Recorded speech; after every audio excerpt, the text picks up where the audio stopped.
Hi, this is Dodger, and you're watching my show. Did you guys hear about the umbrellas? I did not lead into that at all.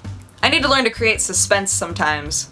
Did you hear about the umbrellas? Okay, so get this. If you pre-order Resident Evil 6, they will send you an umbrella that just says umbrella on it. Now, is this cool? Of course it is. To somebody who knows the franchise, it's cool. But what I love is that there will be those people who see it and go, oh, that's clever. I like that. That's a cool thing. Good accessory. Matches your outfit. And then there will be the other people who say, did an umbrella company really just name their company Umbrella? So if you're into making people confused, you know what to do. Now this might come as kind of a shock to a lot of people. Apparently Zynga's stock out of nowhere has dropped 41%. It sounds like Zynga is a little surprised by it, although they are blaming Facebook for it. They're like, well, you know, the Facebook interface has changed a lot. It's really hurt us. It makes it so that it's not as easy for us to gain people who are playing. There's been a lot of stigma toward Facebook games, which is true.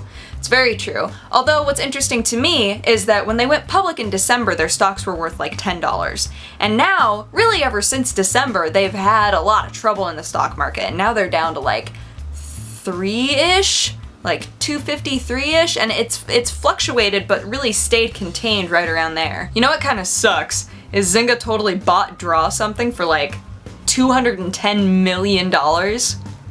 I don't know anybody who plays that anymore. That was like a weird one-hit wonder app. Despite all this, it sounds like they're still pretty positive about it. They think they'll be able to continue growing and be okay and be on the right path. It's just kind of disheartening. Any of you who have been wondering when Myths of Pandaria is going to come out, Pandaria.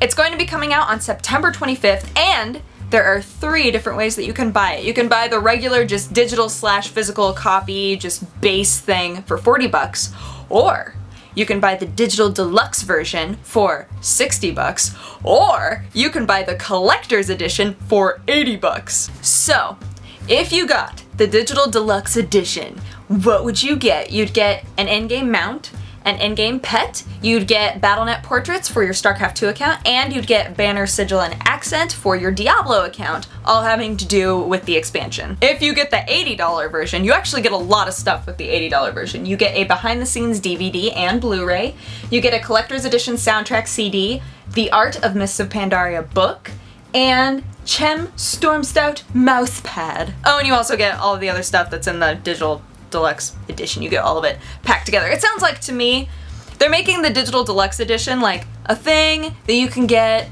but doesn't really feel like it's worth $60, right? And then the collector's edition, there's a lot to it.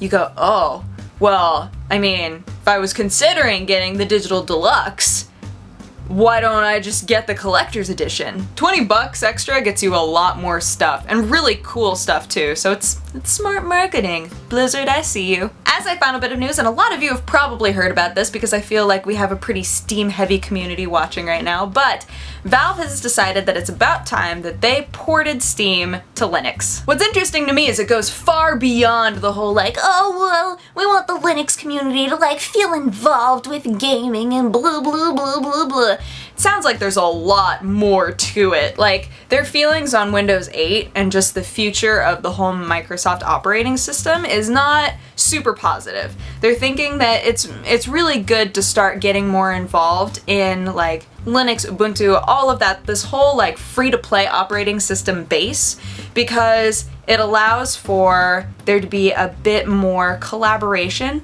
It allows for gamers and developers alike to utilize that whole system a lot more. Now, every time that I talk about Linux, there are a lot of you in the comments who are like, who even cares about Linux? Not even that many people use Linux.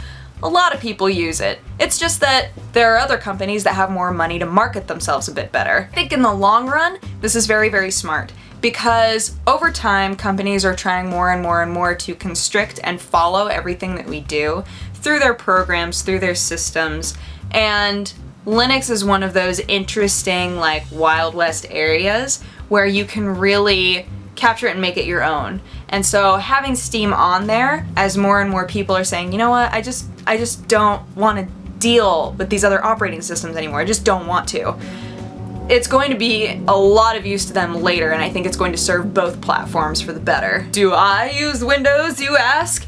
Yes, I do. I use Windows 7. Because it's easy. It's very simple to use. But I had a netbook for a long time that was Linux, and I had no desire to change it. Anywho, that is my show. Thank you so much for watching. If you have a positive or a negative response, feel free to leave it in my comment section. And if you want to have coffee with me, you can click wherever I put the annotation, and it'll take you to my other channel. But otherwise, I hope that you guys had an amazing day. Middle of the week, you're doing good, and pretty soon here it'll be Friday, and that's when I will talk to you guys next. Okay, bye-bye.